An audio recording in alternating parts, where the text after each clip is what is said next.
بسم اللہ الرحمن الرحیم۔ السلام علیکم ورحمۃ اللہ وبرکاتہ۔ حدیث کے موضوع پہ ہم یہ سلسلہ جاری رکھے ہوئے ہیں انشاءاللہ۔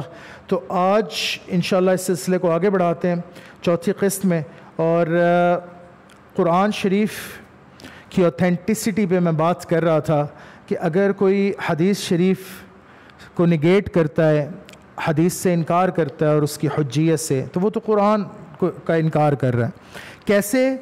وہ ایسے کہ قرآن اور حدیث دونوں جو ہم تک پہنچے ہیں وہ تاریخاً پہنچے ہیں، اسناداً پہنچے ہیں۔ تو سند کا جو اصول ہے وہ دونوں میں کار فرما ہے، اگر ہم ایک کو چھوڑ دیں گے تو دوسرے کو بھی چھوڑنا پڑے گا۔ تو اس چیز پہ بات کرتے ہیں، مزید آگے بڑھاتے ہیں اس سلسلے کو انشاءاللہ بفضلہ تعالی و بعونہ۔ بسم اللہ۔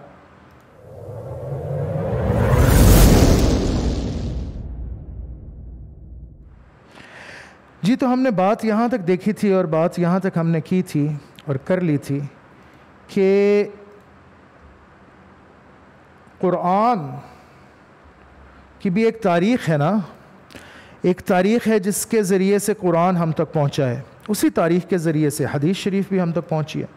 تو یہ کہہ دینا کہ جی میں حدیث کو نہیں مانتا، میں قرآن کو مانتا ہوں، تو بڑی عجیب سی مضحکہ خیز صورتحال ہے کہ پھر آپ اگر اسناد کا انکار کر رہے ہیں تو پھر قرآن بھی تو اسناد سے پہنچا ہے، پھر قرآن کا بھی انکار ہوگا۔ Why do we have to take the hadith? Is Quran alone not enough? The answer to this question is simple and a logical one. How does one take one thing and reject the other coming from the same source?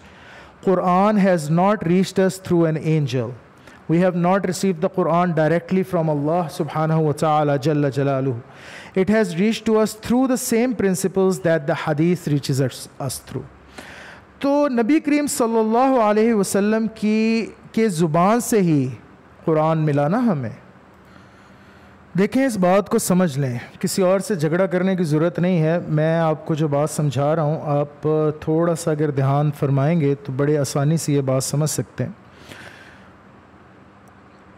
قرآن اپنی اصل میں کیا ہے، کیسے ہے، لوح محفوظ پہ کس طرح لکھا ہے، کیونکہ مخلوق تو نہیں ہے قرآن تو اللہ کی صفہ ہے، صفت کلام ہے اللہ کا۔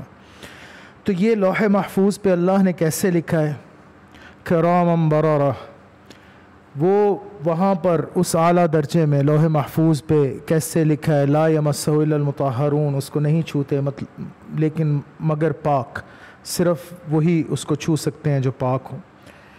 تو یہ تو ہمیں معلوم ہی نہیں ہے۔ اپنی اصل کی کیفیت میں رب کلام کیسے کرتا ہے اپنے اصل میں، کیا ہمیں معلوم ہے؟ آپ مجھے بتا سکتے ہیں کہ اللہ تعالیٰ کلام کیسے فرماتا ہے؟ کیا آپ یہ کہنا چاہتے ہیں کہ اللہ تعالیٰ یہ بولتا ہے، ایسے عربی بولتا ہے جیسے قرآن میں ہمارے پاس جیسے موجود ہے، یعنی اللہ اس طرح الفاظ ادا کرتا ہے؟ اس طرح تو نہیں، کسی بھی مومن کا ایسا ایمان نہیں ہے۔ ہمیں تو پتہ ہی نہیں ہے کہ رب تعالیٰ کی حیت کیا ہے، اور ہم تو اکثریت مسلمانوں کی آج ماتریدی ہے، اشعری نہیں ہے، ہم تو تجسیم کے بھی قائل نہیں ہیں، ہم نہیں مانتے کہ اللہ کے ہاتھ ہیں یا پاؤں ہیں۔ ہمیں تو پتہ ہی نہیں ہے، ہمیں علم ہی نہیں ہے کہ وہ کس طرح سے ہے، کیا وجود ہے اس کا، تو ہم یہ کیسے کہہ سکتے ہیں کہ وہ بولتا کیسے ہے؟ اب الحمدللہ رب العالمین الرحمن الرحیم، ہم جب کہتے ہیں کہ یہ کلام اللہ ہے، یہ اللہ کا کلام ہے، تو کیا ہم یہ کہہ رہے ہوتے ہیں کہ اللہ اس طریقے سے عربی میں بولتا ہے؟ اس بات کو بڑے آرام سے اور بڑے آسانی سے سمجھ لیں ایک دفعہ، ایسا نہیں ہے۔ ہم میں سے کسی کو بھی نہیں پتا کہ اللہ تعالیٰ کلام کیسے فرماتا ہے۔ ہمیں تو یہ پتا ہے کہ اللہ تعالیٰ نے اپنے کلام کو نازل فرمایا نبی کریم صلی اللہ علیہ وسلم کی ذات مبارکہ پہ۔ کس طرح نازل فرمایا؟ وہ فرشتہ جو تھے جبریل علیہ السلام، وہ کیسے تشریف لاتے تھے، کیا حیت ہوتی تھی، کس طرح نبی کریم صلی اللہ علیہ وسلم کے قلب مبارک پہ اللہ کے کلام کو نازل کرتے تھے، پھر کہتے تھے اقرأ وربک الاکرم الذی علم بالقلم علم الانسان ما لم يعلم، یہ کیسے وہ فرماتے تھے، اور نبی کریم صلی اللہ علیہ وسلم ان کے پیچھے کیسے پڑھتے تھے۔ اردہ اخیرہ میں جو نبی کریم صلی اللہ علیہ وسلم نے اپنی زندگی کا آخری جو دورہ کیا جبرائیل علیہ السلام کے ساتھ، وہ کیسے کس کیفیت میں کیا، ہمیں تو نہیں معلوم نا، یہ باتیں تو ہمیں نہیں پتا۔ ہمیں کیا پتا ہے؟ ہم قرآن کس کو مانتے ہیں؟ جو فم نبی صلی اللہ علیہ وسلم سے ادا ہوا، ان کے پیارے پیارے شفتین سے، ان کے ہونٹوں سے جو کلام نکلا، انہوں نے کہا کہ یہ رب کا کلام ہے، ہم نے مان لیا، آمنا و صدقنا۔ اس بات کو سمجھ لیں، ان کے ہونٹوں سے جو چیز نکلی ہے وہ ہم تک کیسے پہنچی ہے؟ اب ان کے ہونٹوں سے کلام اللہ بھی نکلا ہے، ان کے ہونٹوں سے ان کا اپنا کلام بھی نکلا ہے، دونوں ایک ہی طریقے سے ہم تک پہنچے ہیں۔ اب اس بات پہ کوئی منکر حدیث نہیں آئے گا آپ کے پاس، اس چیز کو ایڈریس ہی کوئی نہیں کرے گا۔ میں آج تک جتنے منکرین حدیث سے مل چکا ہوں اور جتنے منکرین حدیث سے میری بات ہوئی ہے، قرآنی اور غیر قرآنی جو بھی ہوں، اور اسپیشلی قرآنی، وہ کبھی اس بات کے اوپر آئیں گے ہی نہیں۔ وہ کہیں گے کہ جی نہیں یہ ایسے ہے تو ویسے ہے، کان ادھر سے نہیں تو ادھر سے، تو ایسے نہیں تو ویسے، اس بات پہ آئیں گے ہی نہیں۔ کس کی زبان سے نکلا قرآن؟ نبی کریم صلی اللہ علیہ وسلم کی زبان سے۔ تو قرآن آپ لے رہے ہیں تو جو ان کی زبان سے اپنے الفاظ نکلے ہیں وہ کیوں نہیں آپ لے سکتے؟ جی قرآن انہوں نے لکھوایا تو اپنی حدیث بھی لکھوائی۔ قرآن جن اسناد کے ساتھ پہنچا ہے انہی اسناد کے ساتھ ہمارے ساتھ حدیث بھی پہنچی ہے ہمارے تک۔ ہاں ایک تو فرق ہے، قراء حضرات جو اسناد کریٹیسزم کرتے ہیں، جو رجال القراء ہیں اور رجال الحدیث ہیں، اس کے کریٹیسزم میں تھوڑا سا فرق ہے، باریک سا۔ اس کی وجہ سب سے بڑی یہ ہے کہ قرآن ریٹن فارم میں بھی ساتھ ساتھ منتقل ہوتا رہا۔ حدیث شریف جو ہے وہ ریٹن فارم میں بھی تھی، لیکن اکثر حصہ اس کا صرف اورل تھا، جو نبی کریم صلی اللہ علیہ وسلم کے زمانے سے ہم تک پہنچا۔ اس لیے اس اورل حصے کے اوپر تنقید زیادہ شدید ہے ہمارے اپنے علماء کی۔ حدیث بھی لکھی گئی لیکن مکمل ساری حدیث تو نہیں لکھی گئی نا، یہ تو بہرحال اگر کوئی آپ سے کہتا ہے تو وہ جھوٹ بول رہا ہے۔ صحاح ستہ میں جتنی احادیث ہیں تمام کی تمام تو نبی کریم صلی اللہ علیہ وسلم کے زمانے میں نہیں لکھی گئی تھی نا، لیکن پھر قرآن تمام کا تمام بھی نبی کریم صلی اللہ علیہ وسلم کے زمانے میں نہیں لکھا گیا تھا میرے بھائی، نہیں لکھا گیا تھا۔ نبی کریم صلی اللہ علیہ وسلم کے زمانے میں تمام کا تمام قرآن ایک مصحف میں موجود نہیں تھا، نہیں تھا۔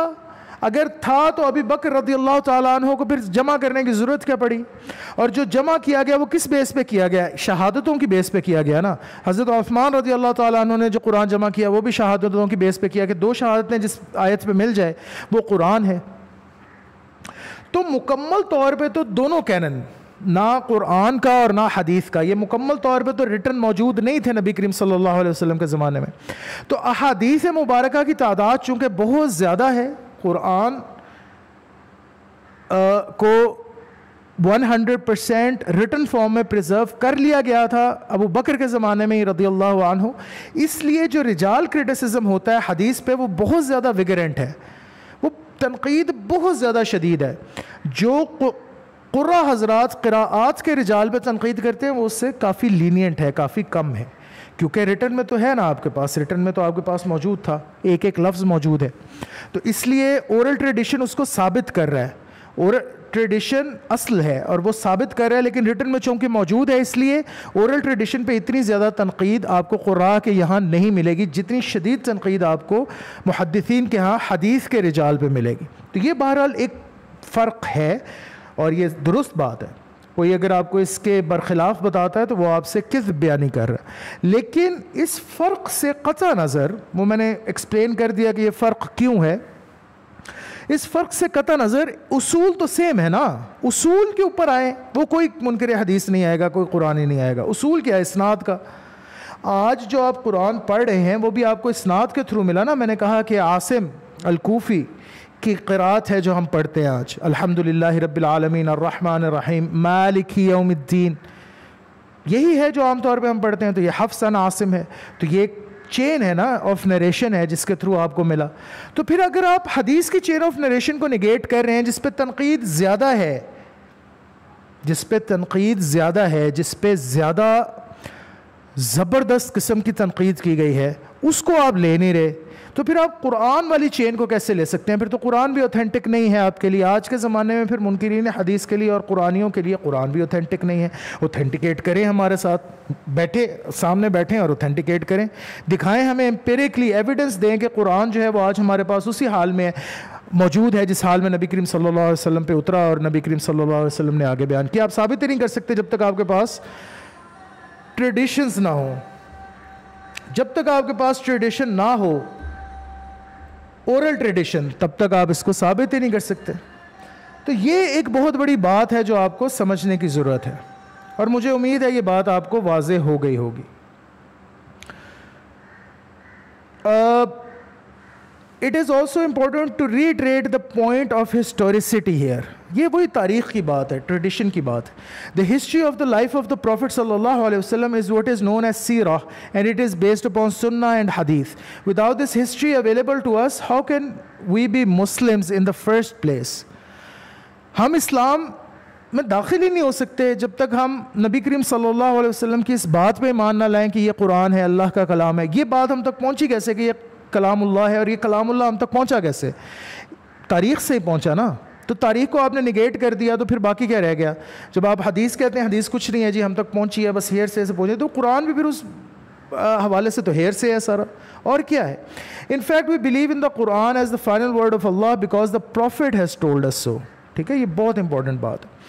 اب یہاں تک اگر آپ نے بات سمجھ لی, اور انشاءاللہ مجھے امید ہے کہ یہ بات آپ کو یہاں تک سمجھ آ گئی ہوگی, تو اس کے بعد اب ہم شروع کرتے ہیں ہمارا نیکسٹ ٹاپک, اور یہ اب بہت امپورٹنٹ ٹاپک ہے کہ قرآن خود رسل اور انبیاء کی اطاعت کا جو حکم دیتا ہے وہ کتنا شدید اور کتنا بیسک اور کتنا پیوٹل حکم ہے. احزاب کی آیت, سورہ احزاب کی آیت ہے 21, اس میں اللہ کہتا ہے لَقَدْ كَانَ لَكُمْ فِي رَسُولِ اللَّهِ أُسْوَةٌ حَسَنَةٌ لِمَنْ كَانَ يَرْجُو اللَّهَ وَالْيَوْمِ الْآخِرِ وَذَكَرَ اللَّهَ كَثِيرًا. میں حافظ نہیں ہوں, کوئی زیر زبر میں کہیں غلطی ہوئی ہو تو اللہ تعالیٰ مجھے معاف کرے, لیکن لَقَدْ كَانَ لَكُمْ فِي رَسُولِ اللَّهِ أُسْوَةٌ حَسَنَةٌ, نبی کریم صلی اللہ علیہ وسلم کی ذات مبارک میں ہی تم لوگوں کے لیے ایک مکمل پریکٹیکل اگزامپل ہے, اسوہ ہے حسنہ, بیسٹ پریکٹیکل اگزامپل. اب میرا سوال یہ ہے کہ وہ بیسٹ پریکٹیکل اگزامپل آپ اگر نہیں لے رہے تو پھر مسلمان کس چیز کے ہیں آپ؟ اور وہ بیسٹ پریکٹیکل اگزامپل آپ تک پہنچی کیسے ہے؟ وہ کیسے پہنچے گی آپ تک؟ اگر آپ حدیث سے انکار کر دیا آپ نے تو اسوہ حسنہ سے تو انکار کر دیا نا. ابھی غامدی صاحب کے اٹکل پچوں پہ میں نے کافی باتیں کی ہیں, وہ آپ میری دوسری ویڈیوز دیکھ سکتے ہیں. وہ غامدی صاحب کہتے ہیں جی ایک سنت ہے اور ایک حدیث ہے, اور سنت وہ ہے جو رب فرما دیتا ہے بس قرآن میں, وہ میں لے لیتا ہوں حدیث. تو بندہ پوچھے ہے پھر اسوہ حسنہ کو آپ نگیٹ کرتے ہیں, پھر آپ کے لیے نہیں ہے, یہ قرآن میں لکھا ہوا ہے, اس کو آپ نہیں مانتے تو ٹھیک ہے پھر قرآن سے بھی انکار کر دیں. اور اس کے بعد اب ہم اگر دیکھیں تو آپ یہ دیکھیں گے اور آپ کے سامنے یہ بات واضح ہوگی کہ کتنا ضروری ہے پریکٹیکل ایگزامپل کو لینا. تو بہرحال یہ فی نفس ہی ایک پورا سبجیکٹ ہے, اور میں چاہتا ہوں کہ اس کو تفصیل سے ڈسکس کروں آپ کے ساتھ. تو انشاءاللہ نیکسٹ جو پوڈ کاسٹ ہے, نیکسٹ جو قسط ہے, اس کے اندر اس کو تفصیل سے دیکھتے ہیں, اٹھاتے ہیں, اور اس کو تفصیل سے انشاءاللہ تعالیٰ we'll go through every ayah انشاءاللہ بإذنہ تعالیٰ. تو اقول قولی هذا واستغفر اللہ لی ولکم ولسائر المسلمین والمسلمات والمؤمنین والمؤمنات. اگر ہو سکے, اگر آپ کو زیادہ تنگی نہ ہو, زیادہ تکلیف نہ ہو, زیادہ آپ کو پریشانی اور مصیبت نہ آئے, تو اس چھوٹی سی ویڈیو کو شیئر کر دیجیے گا آگے اپنے احباب کے ساتھ. انشاءاللہ امید ہے کہ اس سلسلے سے ہم سب بینیفٹ کر سکیں فی الدنیا والآخرہ انشاءاللہ. والسلام علیکم ورحمۃ اللہ وبرکاتہ.